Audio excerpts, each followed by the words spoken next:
Attention North Korea portfolio professionals. Are you in need of more than just sloppy and spotty South Korean news coverage on the DPRK? If so, I present to you NK Pro. Born from the established news-gathering reputation of NK News, NK Pro leverages staff experience and top-notch technology to provide subscribers with superior knowledge and tools to achieve their goals. Expect daily analysis, exclusive tools, and a suite of research tools that cover everything from North Korean state media to the whereabouts of DPRK vessels and aircraft. How cool is that?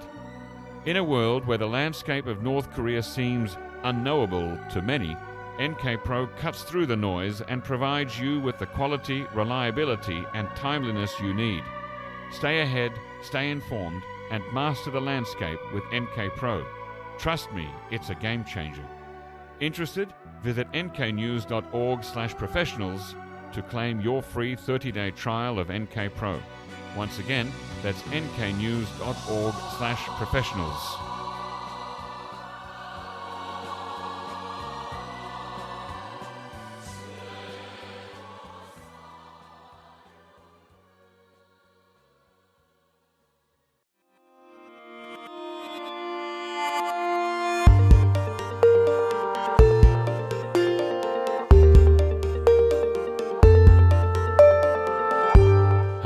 Welcome to the NK News podcast, this first part here is recorded in the studio on Tuesday, the 8th of August, 2023, and I'm joined in the studio by my colleague, Ifang Bremer. Ifang, welcome. Yeah, good morning. Good morning. Now, we're going to do a break from tradition here, and, we're going to talk about what's been on your mind, but in a break from tradition, what's been on your mind the last few days has been the 25th World Scouting Jamboree that has been taking place down there in Saemangum on the coast of North Cholla province. You went down there last Saturday. Yeah, me and our news trainee, Lena, we went down there to Saemangum. And this, of course, was not for an NK News or NK Pro story, but for a Korea Pro story. Korea Pro story. The side of the company that focuses on South Korea-related news. Why the heck did you have to go down there to the Jamboree? What's the big story? So basically, as soon as this big event started off, already pretty soon it started making international headlines for really poor conditions, bad hygiene. It was extremely hot. There's a heat wave going on right now in South Korea at the moment. Kids were falling ill by the hundreds. So yeah, we just figured, let's drive up there and check it out for ourselves. How bad is it? Is it actually, Yeah. And it was pretty bad, I would say. Okay. So there were there were supposed to be 43,000 scouts from around the world going to Saemangum. What did you actually see there, and who did you talk to, and what did they tell you? Because I think you went there after the Brits and the Americans and the Singaporeans had already pulled out all their contingents, right? They'd left. So by the time you got there, you had the stayers. Yeah, so basically you have to imagine this is like a 3.5-hour drive from Seoul. It's a reclaimed land, and there's nothing there. It's just flat sand, rocks, no vegetation. Like there's some rough grass, but there's no trees to hide in the shade. So really rough terrain, especially in like the heat. And we went up there, and first thing we saw was just people just physically exhausted. Yeah, there's no air conditioning, of course. And if you're a scout, you're used to camping, sure, but you have to imagine this is a heat wave, so it's not normal. It's not the ideal camping climate at all, especially when you're there with tens of thousands of people, and the toilets are not clean, and food is expensive. And, are they buying their own food? Yes. They had food stands, and you pay like $10 for like a cup of noodles or something like that. It was the whole situation was just quite miserable. But I have to say, regardless of the bad conditions, many of the children, the scouts, were actually having a good time, and they were quite disappointed that things were going that way, but still within the limitations of this event, they tried to make the best of it. So yeah.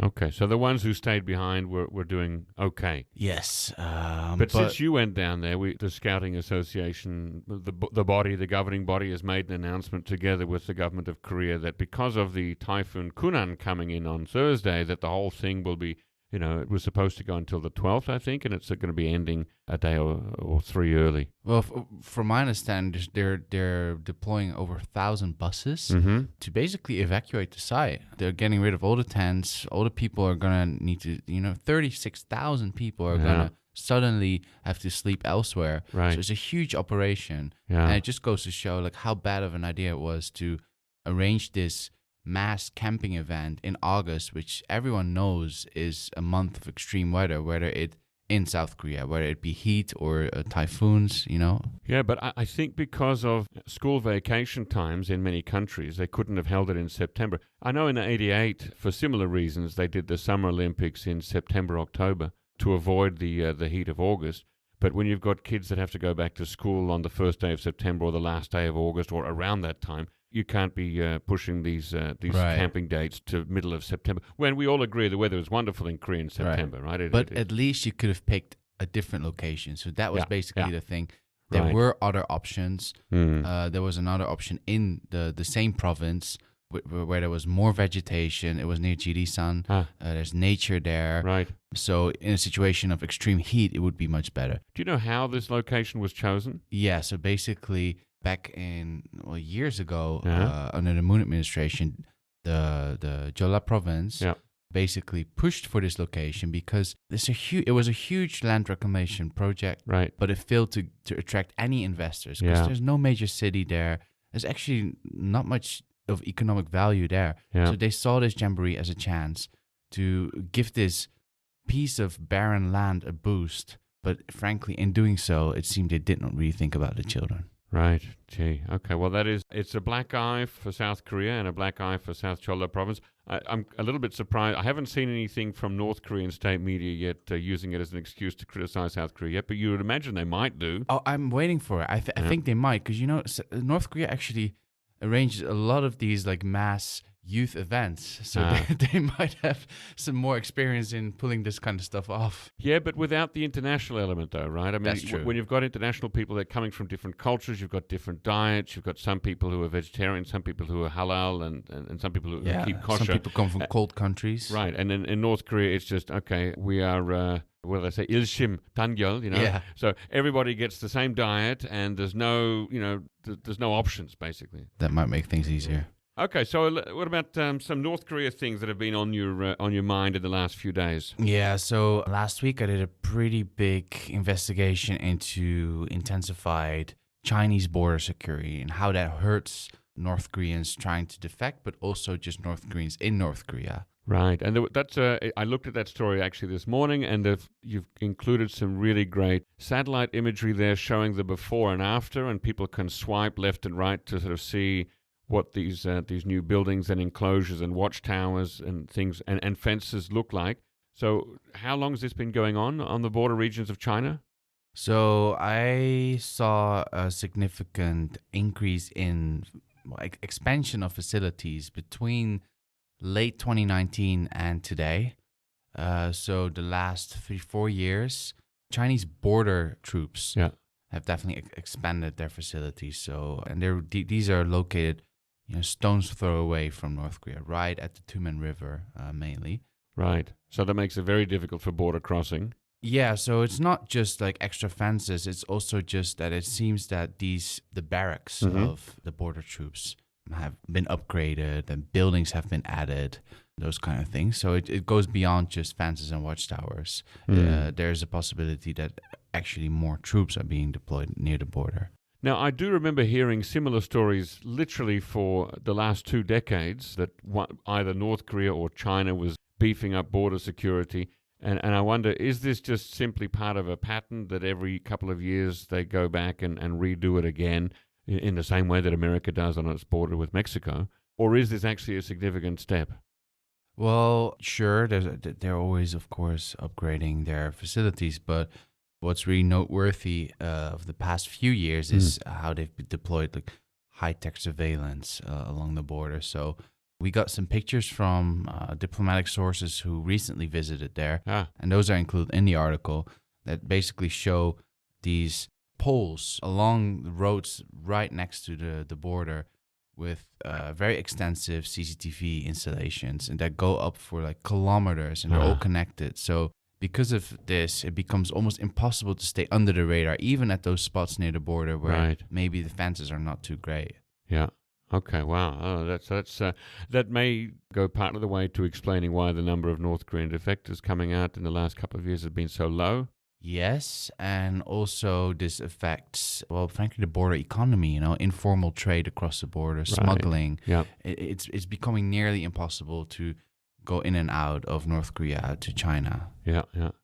Well, okay, so we'll keep an eye on that one in future. Great reporting. Everyone should get online and read that story at NK News. Another one, this one's not one you've written, but you might have seen the headline there. North Korea released a very rare press statement through its embassy in Vienna, which is where the IAEA is based, saying that we are the DPRK is a responsible nuclear state. Yeah, what can you say about that? I mean, well, as you just mentioned before we started the podcast, maybe responsible in the sense that they haven't used it yet. Right. But then again, the question goes quite deep. What is a responsible nuclear state? Is the U.S. a responsible nuclear state? Well, I think generally speaking, now forgetting about the U.S. front, but generally speaking, if you have, say, a gun and you go into a Starbucks and wave it around, and, threaten people with it, that's, even if you're not shooting, that's generally considered irresponsible. Right, yeah. I don't remember the last time when the United States said, careful, we might nuke you, That's true. Watch out, or, we're going to put these nukes here. Now, I can think of a few countries in the last few years that have been saying things like that. Russia's one. Yeah. The DPRK is another. So I think that once you start threatening with nuclear weapons, that in itself is it's a step down the road of irresponsibility, shall we say. Well, and also you have to think about how we don't know anything about where North Korea is storing nuclear weapons, right? Yeah. We don't know about their safety measures when it comes to producing nuclear weapons. Yep. So it goes way beyond just threatening to use them. Yeah. It's also just the complete lack of any information when it comes to nuclear safety. That also goes for nuclear power plants, for example. Yeah, I remember when I interviewed Sieg Hecker a few months ago, he told me that when he went on his first visit to North Korea, maybe it was his second visit, on a visit to North Korea, they literally handed him a jar of plutonium and said, here, this is what we're producing. Well, there you go. Right. So, and I have I've heard this, I can't remember if it was from Sieg Hecker or from somebody else, but basically, North Korean nuclear scientists don't have a long lifespan. Right. Yeah. Right. It's kind of similar to American nuclear scientists in the late 1940s, early 1950s, when we weren't yet fully aware of the effects of radiation on the human body. Yeah. And I think they're important resources, but perhaps a little bit expendable. But then again, I think we shouldn't read in too much on a statement like this, because what's the value of it? Well, the question is why. I mean, North Korea is so. North Korea's embassies generally don't release press statements. Right. Why did they in this case? What's the value for them and it wasn't just this thing that we're a responsible nuclear state. It also made some complaints about America and South Korea too. So it was kind of like a list of grievances. Yeah, that's true. Actually, like North Korean embassies usually don't release much at all. Right. And they don't do interviews. No, it's very close, and everything has to go through Pyongyang, right? Through the Ministry of Foreign Affairs. Yes, so presumably they got word from on high to put this thing out, you would think. Yeah. The other thing that I looked at lately that was very interesting, I don't know, you probably haven't had the time to look at this yet, but Andrei Lankov wrote a great historical column looking back at the 1971 failed mission to assassinate President Kim Il-sung, which was kind of like a revenge for the January 1968 attempt by North Korean commandos to kill President Park Chung-hee. And this is the incident that they made the 2003 movie Shilmido about. Have you seen that movie? I have not. I definitely should. It's worth watching. And then immediately after watching that, read Andrei Lankov's column about what happened and the real story. And it's amazing that it wasn't until, I think, 2006 that the families of the South Korean men who were apparently drafted by compulsion, they weren't volunteers, they were drafted into this unit, they didn't get an official statement of death until 2006, which is more than, what is that? That's 35 years later. Yeah. And earlier this year in May, the government said that we're going to try to dig up the bodies of these people who were killed and allow them to have a a proper burial or something with the family. So it's a great little historical piece there that Andrei Lankov has written. So go and check that out about the thing there. And then the last thing I wanted to mention was, North Korea used to have all these restaurants overseas. Right. A lot of them were in China and in Southeast Asia, countries like Vietnam and Cambodia had them. And apparently most, if not all of them in Southeast Asia have now been closed down in recent years. Yeah, and it makes you wonder what are the workers who used to work they're doing now, right? Because they haven't been able to return to North Korea. So yeah, it's quite surprising, isn't it? Because from my understanding, some countries, for example, Vietnam, would be quite lenient to having these restaurants there because of the fact that these workers somehow need to survive, right? Right. Because North Korea is not letting them back in. Yeah, that's always my first question on my mind. Where are these workers now? How are they doing? Did you ever visit the North Korean restaurant in Amsterdam? I did not. I know, wasn't Amsterdam or Amstelveen? Maybe some city near Amsterdam, but I know that there used to be a North Korean restaurant. Maybe it only lasted like half a year or a year.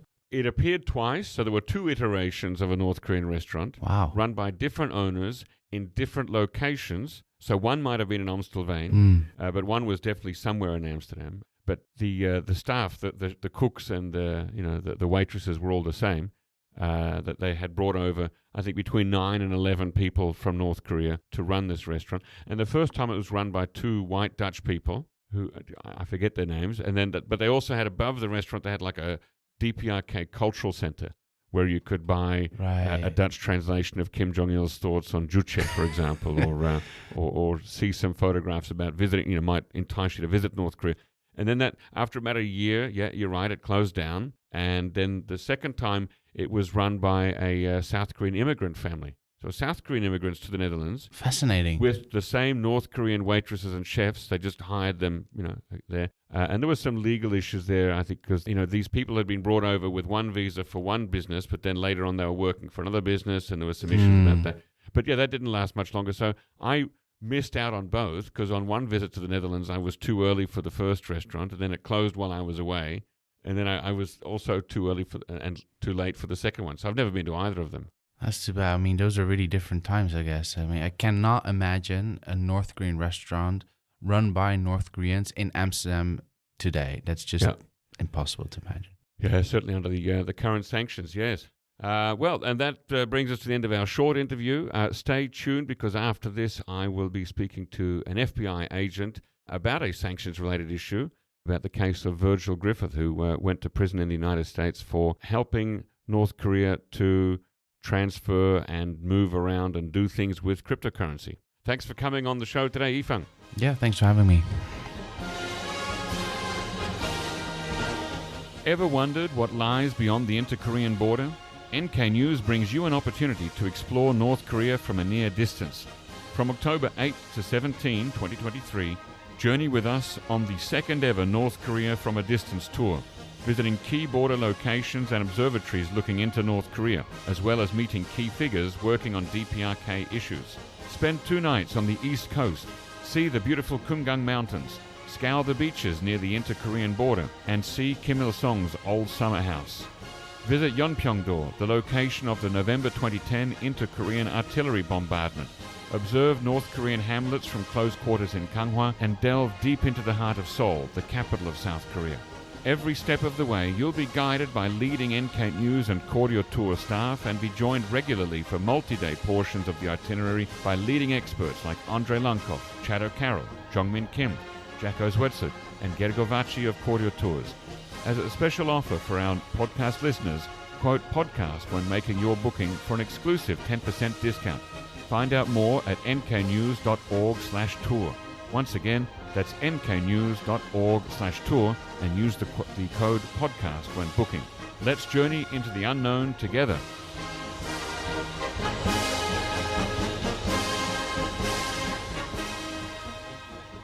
Hello, listeners. Just before we begin the long interview here, I want to let you know that at the interviewee Brandon Cavanaugh's request, we have used some software to modify his voice for operational security reasons, because Brandon is an FBI agent. Now, we're allowed to use his real name, but we're not allowed to let his real voice or his face go to air. So that's why the audio might sound a bit strange from his end.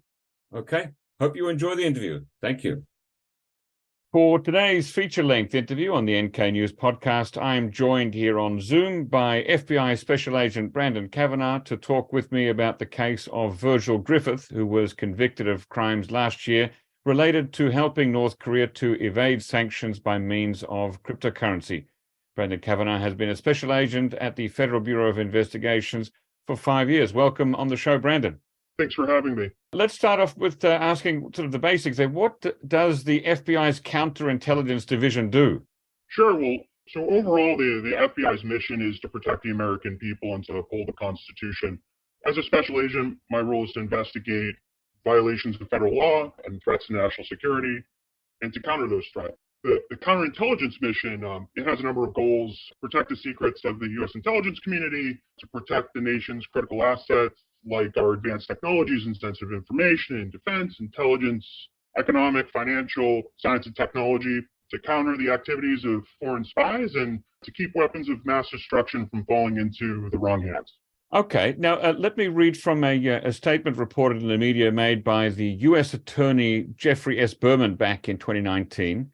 Quote, the Singapore-based Virgil Griffith, 36, who works as a researcher with the Ethereum Foundation for non-profit and is based in Singapore, stands accused of traveling to the DPRK for a conference on cryptocurrency and blockchain technology and providing information on how that technology could be used to skirt international sanctions. Mr. Griffith provided highly technical information to North Korea, knowing that this information could be used to help North Korea launder money and evade sanctions, end quote. And I use that because that's a sort of a nice summary of what he was accused of. The first question that I guess I asked myself when I read this was, did Mr. Griffith actually tell North Korea things that they didn't already know or couldn't find out with a simple Google search? So Mr. Griffith pled guilty to having provided a service to the DPRK. So he wasn't only charged, but pled guilty the morning of trial. And it most definitely went beyond his attendance at the conference. Specifically, Dr. Griffith, in his own statements during the criminal conspiracy, he introduced himself to the North Korean audience by expressly emphasizing that the most valuable things we can offer the DPRK are payments that the U.S. can't stop and contracts that don't go through the UN. Griffith, in those statements at the conference, even declared that we definitely think this will be really useful for the DPRK, and that's why we're here. And prior to the trial, the government and Griffith's defense thoroughly litigated whether Griffith's activities constitute a service. And in terms of sharing of cryptocurrency knowledge, the judge ultimately rendered decision.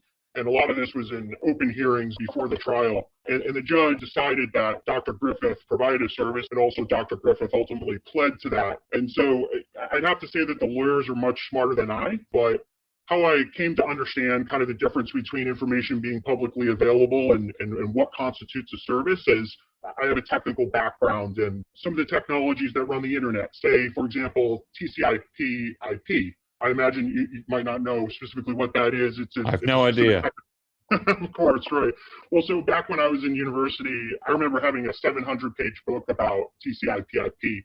And I actually didn't even need the book. There was things called RFCs and freely and available information on the internet that described what TCP/IP was. I didn't even need a book. It was free and available. But despite this, every single day, there's companies throughout the world that hire IT professionals to provide a service. And essentially, they're providing services that have the underpinnings of TCP/IP and many other network technologies that are freely available and open in how they work. And many individuals, there's a whole economy under IT professionals that provide these as services that is of value to whoever is the receiver of the service. So that's kind of how I understand it in my own head, but I'd also have to caveat that I'm not a lawyer, and this is something that's probably left for the lawyers and judge, and then the judge ultimately decided. And then also Dr. Griffith ultimately pled guilty, and in his part of his statement at sentencing, he admitted that he provided a service to the DPRK. Okay. Now, the FBI was able to collect some recordings, photos, and other evidence about the Pyongyang Blockchain and Cryptocurrency Conference hosted by the pro-DPRK Korean Friendship Association back in April 2019. Most of us, of course, haven't been there. It sounds quite interesting. Can you give us a brief overview of what is known about that event? Like, who was present and How many DPRK people were there? What kind of presentations were held? Just, I know you haven't memorized all these details, but just kind of sketch a little bit of a picture for us to give us a sense of what was that event really. Sure. So overall, the conference occurred in April of 2019, but actually Dr. Griffith's attendance at the conference, what Dr. Griffith allegedly actually pled guilty to during his trial, or at the morning of his trial, was that he engaged in a conspiracy to commit IEPA. And as we lay out, and there's actually a phenomenal document that the prosecutors worked very hard to develop, a prosecuting memo that was provided before Dr. Griffith's sentencing. We put forth there that Dr. Griffith's criminal conspiracy went much before the conference in April of 2019, as early as February of 2018. So Dr. Griffith plotted with others to illegally provide services to the DPRK and to DPRK persons. And this is most important, without a license from OFAC and in contravention of the IEPA law, which is the legal framework that the U.S. government has for its economic sanctions against adversaries and threats to national security. But overall, Dr. Griffith's conspiracy of developing cryptocurrency when in addition to the conference. So it was developing cryptocurrency infrastructure and equipment inside of North Korea to include cryptocurrency mining or a miner or a node, traveling to the DPRK in coordination with the DPRK government to present at the April 2019 Pyongyang Blockchain and Cryptocurrency Conference. He also assisted individuals inside the DPRK in seeking to evade and avoid U.S. sanctions through a specific set of cryptocurrency transactions. He also developed plans to create a specialized smart contract, which is basically a contract that occurs on the blockchain that would serve DPRK's unique interests. He also attempted to aid in other cryptocurrency transactions. He attempted to broker introductions for the DPRK government to other cryptocurrency service providers and experts. And also another part of that is in addition to attending that conference in 2019, he was promoting a second conference. So the April 2019 conference was an inaugural conference, but in February of 2020, there was also another planned conference that was disrupted when Dr. Griffith was arrested in November of 2019.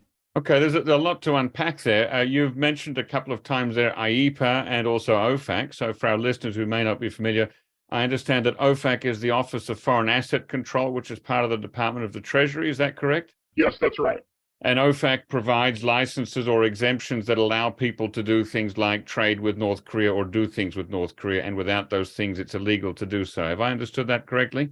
Yes, I think the explicit language is exportation or re-exportation, directly or indirectly, from the United States or by a U.S. person, wherever located, of any goods, services, or technology to North Korea. That if you're to do that, it's illegal. The only exemption would be if an entity were obtained a license from OFAC, or the Office of Foreign Assets Control under the Department of Treasury. Okay, and this thing that you've mentioned, IEPA, that's IEEPA, that stands for the International Emergency Economic Powers Act, which was enacted on October 28th in 1977, quite a long time ago. That's a U.S. federal law that authorizes the U.S. president to regulate international commerce after declaring a national emergency in response to any unusual and extraordinary threat to the United States, which has its source in whole or a substantial part outside the United States. And I mention that because on June 26, 2008, then President George W. Bush signed Executive Order 13466 called Continuing Certain Restrictions with Respect to North Korea and North Korean Nationals. What actually does that executive order forbid, as far as you're aware? Well, so I'm not too savvy on the explicit details of each of the executive orders, but what I can say is that there was a series of incremental executive orders, I think that leads up to 2016 and thereafter, which further and further restrict what types of goods, services, and technology can be provided to North Korea. And I do know that those are very restrictive as they currently stand, and pretty much any good, service, or technology is illegal from a U.S. person or a U.S. entity currently, unless there's a license from OFAC. You're right. I didn't even mention. In 2016, President Obama signed Executive Order 13722 called Blocking Property of the Government of North Korea and the Workers' Party of Korea and Prohibiting Certain Transactions with Respect to North Korea. So as you say, each of those is more and more restrictive. Now, I guess the thing that's hard for non-Americans to understand is, how does what Dr. Griffith did constitute a threat to the national sovereignty of the US? And I mentioned those words because they're specifically mentioned in the, I think it's the charge document that I looked at, a threat to the national sovereignty of the United States. Sure. So as a law enforcement officer, I'm focused on investigating and countering national security threats and violations of federal law. I'm not a lawmaker. I'm not a policymaker. But what I can cite is that, from my understanding, the U.S. government relies on sanctions as a critical means for protecting national security. So it's a key tool for mitigating and deterring threats without resorting to military force. And I recall at sentencing, the judge touched on this, that sanctions, and during the sentence, there's actually kind of a unique time in that. I believe that was at the beginning of the Russian invasion into Ukraine, and then there was a significant coordination effort of sanctions writ large. And so sanctions was at the forethought of a lot of people's minds at the time. And so I remember the judge saying that, economic sanctions are important for diplomacy, especially in the face of potential conflict, rogue actors, and nuclear threats. And I know I don't need to explain to you and your audience, some of the national security threat that the DPRK poses to the U.S. But that's not just to the U.S., our allies in South Korea and also in Asia and abroad as well.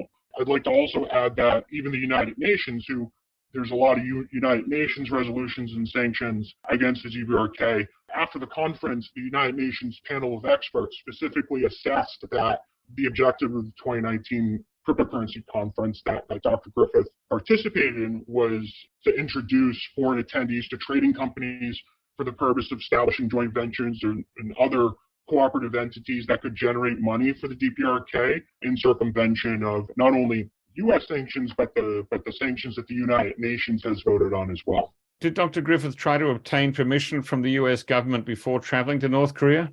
Yes. So Dr. Griffith applied for a special validation from the Department of State prior to the conference. However, the Department of State responded to Dr. Griffith and denied his request. And do you know what basis that was denied on? That it would not be in the benefit of national security or U.S. interests. I understand that Dr. Griffith was accused of discussing in Pyongyang how the DPRK could use blockchain and cryptocurrency technology to launder money and evade sanctions. Can a straight line be drawn from the information that Dr. Griffith gave and the cyber crimes that North Korea has more recently been accused of, such as theft of cryptocurrency from other countries? I can't necessarily comment on causation of Dr. Griffith's conduct at the conference. I have seen and witnessed in many news reports and from your podcast, and I'm sure your listeners have seen that there has been an uptick in the news pertaining to North Korean hacking activities, especially when those activities employ cryptocurrency technologies. It seems as though there has been a change from simply, I remember the Bank of Bangladesh hack that happened in 2016, and then things kind of upticked very significantly, and it's gone beyond just hacking of cryptocurrency exchanges, but then also more into cryptocurrency and blockchain technologies of recent note. I remember there's a New York Times article mid last year, that talks in detail about some of the significant upticks in profit generation that has been made through those efforts. Yeah, I should point out, though, from my reading of the complaint sheet, I don't think he's actually accused of teaching hacking techniques, but I just wondered whether the information that he taught on cryptocurrency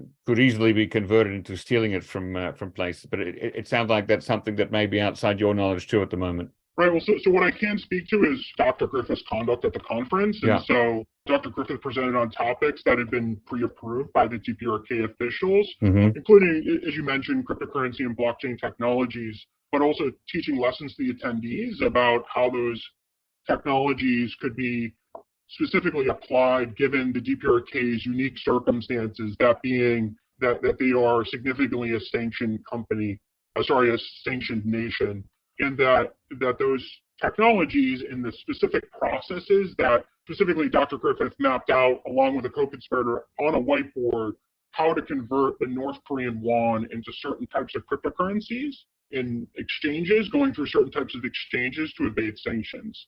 And on that whiteboard, in the series of transactions off to the right, and this is shown in a photograph that's depicted in the government's sentencing memorandum, is that there was an illustration that said "no sanctions, yay" and "no sanctions" with a smiley face right on the whiteboard. So so it's very clear from his conduct in the conference that there was an effort to teach and to provide services to the DPRK on how to evade sanctions, specifically tailored to their unique circumstances. And in the captured audio recordings, Dr. Griffith made it very clear, at his very opening remarks at the conference.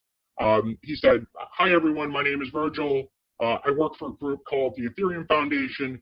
We do a sort of next generation blockchain, and I think the most important part here is I think the most valuable things we have to offer in the DPRK are, number one, we can give you, so blockchain gives you payments that the US can't stop, and number two, we can give you contracts that don't go through the UN. So if you make a contract with someone and the US decides, oh, we don't want to do that anymore, you could still hold them to it.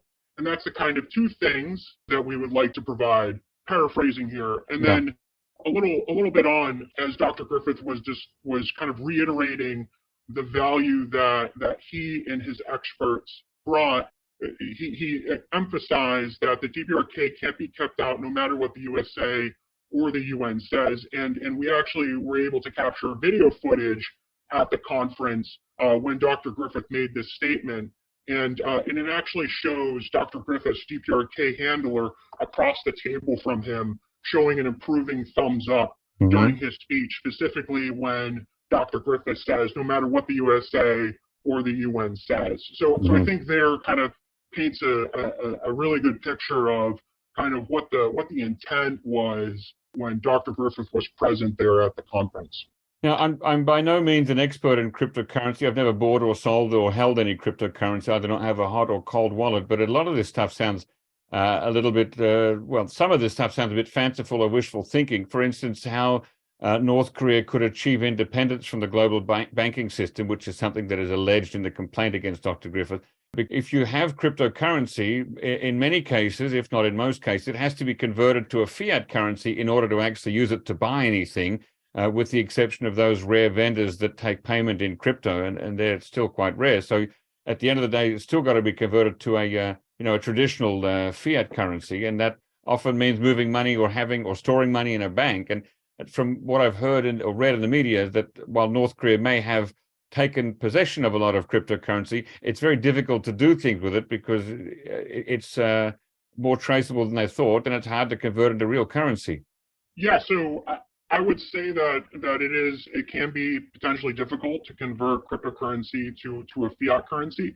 I think that's part of the reason an expert such as Dr. Griffith would be of significant utility to the DPRK in trying to understand how cryptocurrency and the modification or enhancement of cryptocurrency with other processes and technologies could solve some of those problems. I think it's important to note that Dr. Griffith is a highly educated, highly capable PhD from a prestigious technical U.S. university, and he's a cryptocurrency and blockchain expert. At the time, he was an American citizen living abroad and was working. He was living in Singapore at the time, and he was employed as head of special projects or senior researcher at the Ethereum Foundation. And the Ethereum Foundation is an international cryptocurrency organization, and he was closely involved in the development of the Ethereum expansion of his technologies, and as part of his roles at the Ethereum Foundation included business development as well. So Dr. Griffith had the skills and expertise to really provide a tailored service to the DPRK. To be frank, Dr. Griffith would be a great utility to any government or cause. He's a highly educated, highly intelligent individual. Unfortunately, in this instance, he decided to engage in a criminal conspiracy, in this case with North Korea.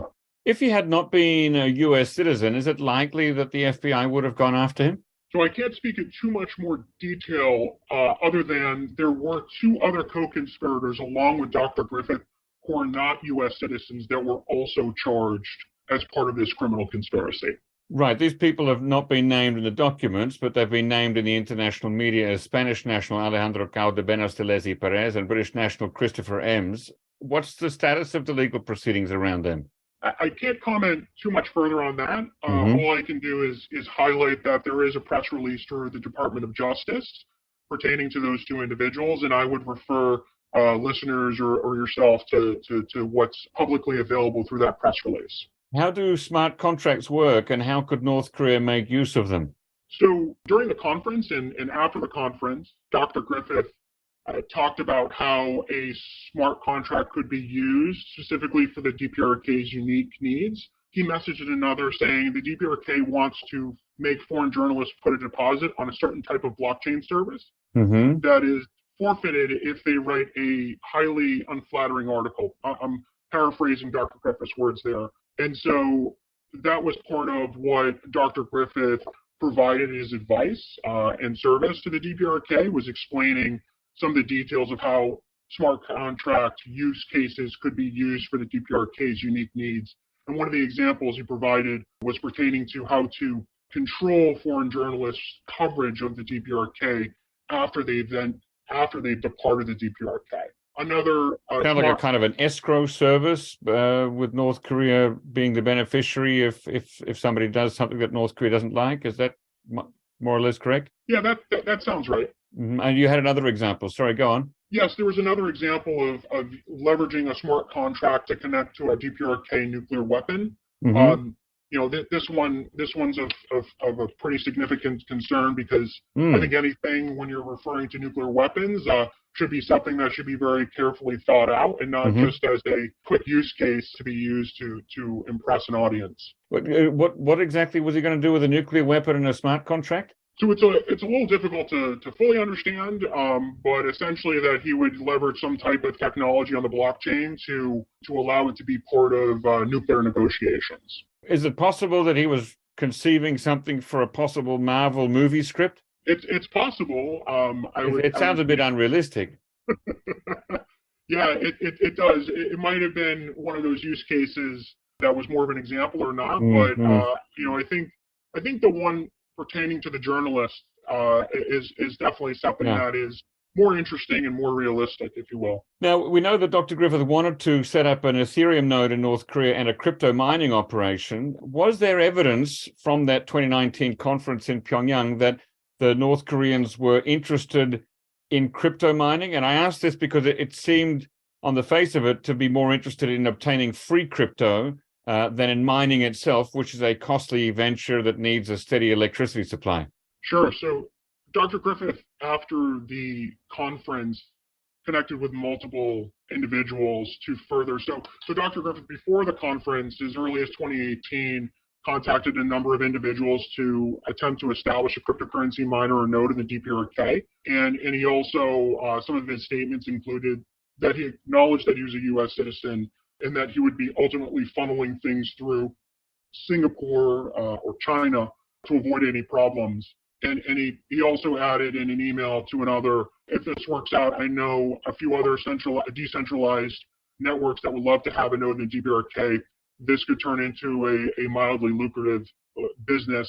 He flagged a number of different ideas regarding cryptocurrency, and that furthered after the conference, where immediately following the conference, he sent messages to his minder from the DPRK talking about different things that included plans to build cryptocurrency technology. He talked with a third country national about the idea of using him instead of himself to make that transaction of cryptocurrency between the DPRK and another country. And that was part of what his focus would have been in a second 2020 cryptocurrency conference in the DPRK. Which never took place, right? That's right. Right. And despite the talk about setting up an Ethereum node and running a cryptocurrency mining rig, it didn't actually go beyond the talk, right? I mean, there's no evidence that the rig or the node was set up in actual fact. Is that correct? I can't speak to how far the conspiracy went, but what I can say is that there were a large number of overt acts that occurred during the criminal conspiracy, where Dr. Griffith expended significant effort and time to further the idea of cryptocurrency, and specifically a cryptocurrency miner or node in the DPRK. It is funny to see from the documents that I read that after North Korea did show interest, its initial move was instead of going for the big bucks through crypto transfers and mining, its initial move was to seek rent from Dr. Griffith by pushing him to register a joint venture in North Korea, rent an office, and hire 3 technical staff to monitor the computer around the clock. I mean, they're really, it seems that the North Korean government itself was showing some skepticism and trying to go for the low-hanging fruit of making some small money by hiring out some staff rather than go through free money. Yeah, this also could have been a proof of concept for the technology to prove the technology as well. I can't speak to or speculate to what may have happened if that did occur or whether it did occur, but I think that is noteworthy. It says in the complaint document that Dr. Griffith planned to facilitate the exchange of cryptocurrency between North and South Korea specifically. What can you tell me about this? So Dr. Griffith exchanged a number of messages with a South Korean national. And it seemed like he was going to transfer some cryptocurrency from North Korea to South Korea. Has that led to some charges? So the overall conspiracy was what was charged. So when Dr. Griffith pled guilty at the morning of his trial, and then during his allocution, during his sentencing hearing, he was pleading guilty to the conspiracy. And so that conspiracy includes not only the attendance at the conference and what Dr. Griffith's conduct at the conference was, but also the other acts that Dr. Griffith had since 2018, all the way up and leading to November 2019 when Dr. Griffith was ultimately arrested. So that includes the exchanges with other individuals to set up cryptocurrency equipment, whether it be a node or miner in the DPRK, but also trying to facilitate a transaction between the DPRK and South Korea as well. Through exchanges, Dr. Griffith recognized that he would be violating sanctions, especially when other individuals asked him, wouldn't this violate sanctions? He would say yes, but that's why I'm going to have, for example, a South Korean do it. So he said he needed to find a South Korean Virgil. So these are good examples of additional elements to the conspiracy that go much beyond the conference. And it's also, I think, important to note that a lot of this occurred after Dr. Griffith was interviewed by the FBI. Dr. Griffith was interviewed in May of 2019, November of 2019 by the FBI. And I recall in the May 2019 interview, Dr. Griffith was very much admonished that any furthering engagement of providing services to DPRK would be a violation of IEPA. So a lot of this conduct occurred after the May 2019 interview. So Dr. Griffith returned from the DPRK in April 2019, and then that conduct continued. The conspiracy continued up and until Dr. Griffith was arrested on the West Coast in November of 2019. So let's look at the sentencing. The sentencing was on April 12th, 2022, so it's a little bit more than a year ago. As I understand it, at the sentencing, he pleaded guilty, but initially when he was charged, he pleaded not guilty. Is that because he was able to strike a plea deal? Is that why he changed his plea? So I can't speak into too many specifics of what occurred prior to the day of sentencing and the morning of trial. What I can say is that Dr. Griffith pled guilty the morning of trial, and in the sentence hearing, the judge imposed, among other things, a prison sentence of 63 months. Yeah, looking at Dr. Griffith's Facebook account, he doesn't seem to be an ideological fellow traveler. He's no fan of socialism. I'm interested in looking at what his motivations are. Did he let anything slip in the questioning? I can't speak too much to what Dr. Griffith shared in his FBI interviews other than what was provided in the public record. The judge added at sentencing that what the judge observed, I'm paraphrasing here, but he said that what he saw in Dr. Griffith's conduct was intentionality, a deliberate willful intent, worse than that, a desire to educate people to evade. In the sentencing memorandum, the FBI recommended a sentence of 63 to 78 months and a fine towards $1 million. Sentences usually include the concepts of both deterrence and punishment. What would be the percentage breakdown in this case? So I can't speculate too much on that. The prosecution out of the Southern District of New York, the AUSAs who were on the case, made the argument to the judge on what the sentencing would be for this case. I do know that part of what they argued is that the sentence was necessary to reflect the nature and seriousness of the offense, to promote respect for the law, and to provide a needed deterrent both to Griffith and to others that may seem to or be interested in furthering Dr. Griffith's efforts. They acknowledged that Dr. Griffith was a leader in the cryptocurrency industry and who chose to provide services to a sanctioned state sponsor of terrorism that threatens the U.S. national security. Dr. Griffith provided those instructions for sanctions evasion and money laundering through cryptocurrency, among other things. And for Griffith, a highly educated and privileged individual, the government in their sentencing memo argued that he had an expectation that he could minimize the consequences of his actions, and that factored closely into him breaking the law. In his calculus, he was expecting lenient treatment, and that was part of his calculus. Griffith wrote during the criminal conspiracy that he was going to be a connector in blockchain-mediated economic relations between the DPRK and South Korea. Another person responded with kind of surprise, and for which Dr. Griffith added, "Hopefully I won't have much jail time for it. If so, I'll try to be wealthy enough to pay my bail." You expect that the sentence he got will help him to develop a respect for U.S. sanctions law and travel bans, and that he'll come out unlikely to reoffend in this area of law? I don't want to speak too generally about the criminal justice system, but I understand that punishments and jail time is not punitive in nature, but as a clear deterrent to deter others not to commit these types of offenses in the future. I'm hoping personally that Dr. Griffith has an amazing life ahead of him, and look forward to hopefully great things that Dr. Griffith will do once he's out of custody. Now, as well as the 63 months of custodial sentence that he got, he was also fined $100,000 and a special assessment. Has he paid his fine? I'm unsure. I can't speak to that. Okay. When Dr. Griffith began working on his plans to help North Korea with cryptocurrency back in early 2018, he was working for the Ethereum Foundation in Singapore as head of special projects. Is there any sign that Ethereum Foundation was itself involved or implicated in what he was doing, or that it was aware of his involvement with North Korea?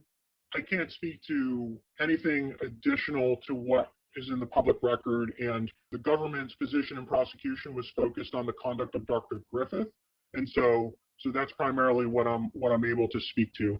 I'm not sure what to make of that. Does that mean there's nothing in the public record about the Ethereum Foundation? I would have to. I would offer you maybe to do some searches. I'm unsure. Okay. In the sentencing document, some details of things like email addresses and names are given, but many are redacted, including names of DPRK officials. Why is that? I can't speak to what was and was not redacted. That's a decision from the greater Department of Justice. As you know, the FBI is a subordinate agency under the Department of Justice. I can't speak to what was and wasn't redacted, but a lot of that is to protect those that that have not been alleged to commit a crime, and those that are maybe witnesses or victims to a crime. Typically, the government will make efforts to redact information to maintain some level of privacy, where they can focus on prosecuting the conduct of who specifically is alleged in the crime, and in this case, Dr. Griffith, who ultimately pled guilty. There was some talk before and at the 2019 conference about the DPRK having its own cryptocurrency with which the DPRK could evade sanctions and move money around the world easily, not using already existing cryptos, but its own kind. Do you have any idea whether DPRK officials expressed an interest in that or wanted to explore it further with Dr. Griffith or anybody else? I can't speak to the DPRK's cryptocurrency capabilities, but what I can say is that during the conference, there was a significant question and answer portion at the conference that Dr. Griffith participated in. There was even instances where a North Korean asked a follow-up question regarding exchanging large volumes of cryptocurrency, and Dr. Griffith and a co-conspirator remarked that it was a really good question and they thought he was really smart. There was also exchanges with Dr. Griffith's DPRK government minder after the conference, and there was also a phone call that occurred while Dr. Griffith was in the DPRK with his government minder, referring to sending Korean language materials. You've looked at the a lot of documents related to the conference. You've seen some videos, you've seen photographs of whiteboards, and you've heard recordings. Does it seem like the DPRK officials who were there were up to speed on what cryptocurrency is all about, or did it look like they really were starting from a low knowledge base? I can say that Dr. Griffith, during his attendance at the conference, made a number of statements related to DPRK technology.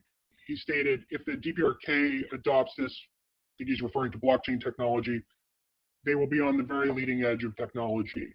And also, Dr. Griffith ultimately pled guilty to providing a service to the DPRK that exceeded mere information. And Dr. Griffith wrote of the North Koreans that they seemingly know nothing and that the tech is pretty weak. Okay, so it looks like they didn't know too much. There are other organizations that share knowledge with North Korea, not about cryptocurrency, but about business skills or capitalist economics. Some are non-profit organizations that have been discussed and interviewed on this podcast before.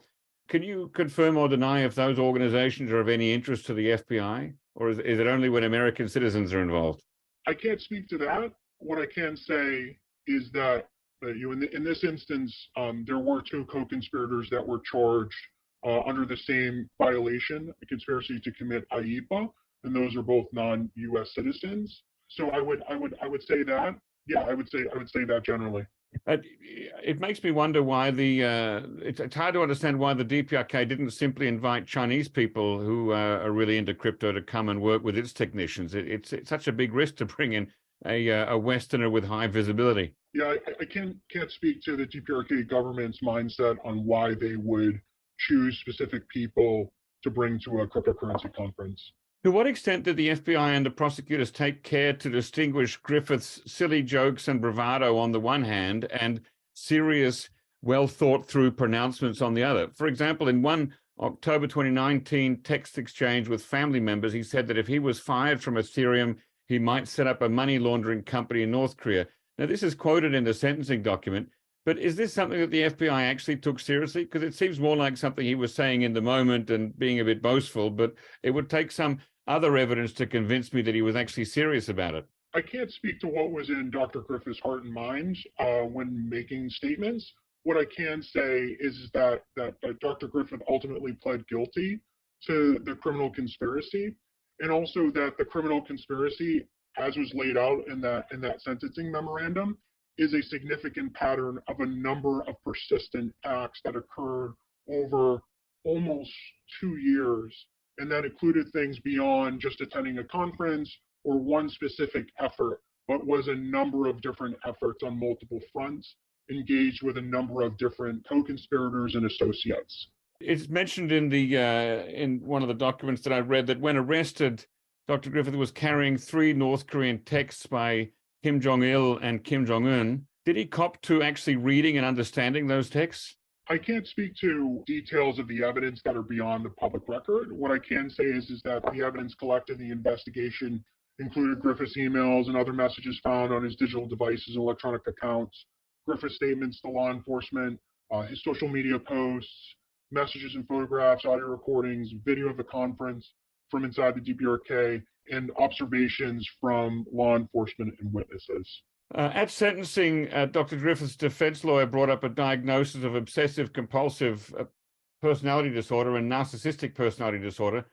Did that figure into his sentencing at all? I can't speak to Dr. Griffith's heart and mind.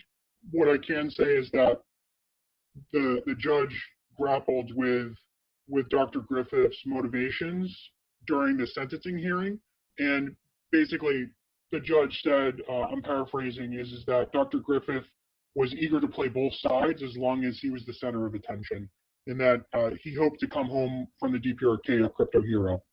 Now, it's been a year and a month or so, or a year and a couple of months since his sentencing. Is he in prison right now? I can't speak to his current status inside of the Federal Bureau of Prisons. I would defer to the publicly available website for the Bureau of Prisons.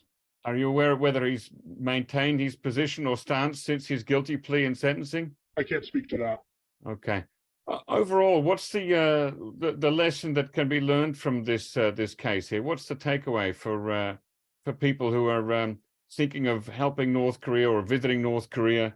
I think the prosecution of Dr. Griffith gives a good example and a deterrent that in providing services or goods of any kind to the DPRK, that people are careful to follow the laws both of the U.S. And other countries, and that of the United Nations resolutions regarding the DPRK.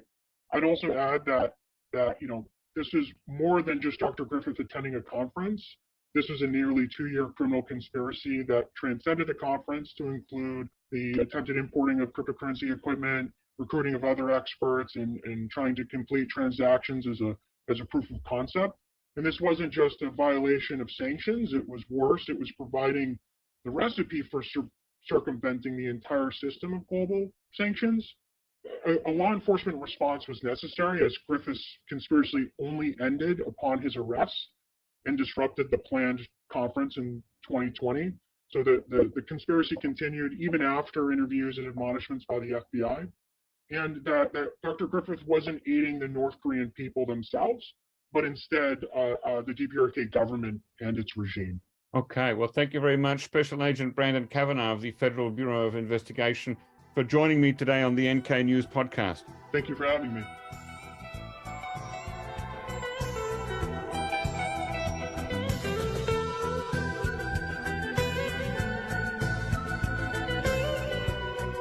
Imagine having the most wide-ranging news, analysis, and opinion on North Korea at your fingertips. Sounds great, right? Well, it's possible with NK News. They publish a truly diverse selection of unique articles every business day and provide you with valuable newsletters and alerts. Opinion writers and journalists include regular podcast guests like Andrei Lankov, Jongmin Kim, Chad O'Carroll, Colin Zwerko, Niels Weisensee, Peter Ward, and Shreyas Reddy. And because I know you'll love the product as much as I do, here's something special for you. Use the code PODCAST to get a $100 discount on your subscription. Redeem this podcast-only special today by visiting nknews.org/discount. That's nknews.org/discount. So what are you waiting for? Sign up for NK News today and get ahead of the headlines on North Korea.